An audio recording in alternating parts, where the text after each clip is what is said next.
membuat laporan polisi jangka waktu 2020, 2021, 2022 melaporkan baik itu di Polsek atau bisa nanti berkomunikasi dengan Pak Kasat-Reskrim, ya, diatur nanti mekanismenya.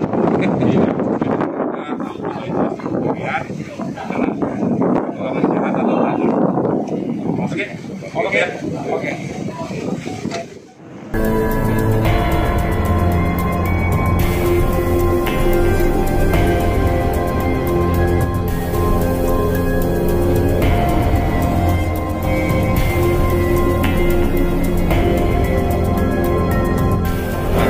Kita cek langsung di sini, nggak bawa, nggak bawa rupanya, ya. Tapi BPKB-nya ada.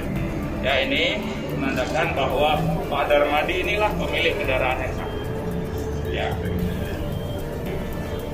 ya betul, ini BL, ininya beda ya, sudah diganti sama pelaku.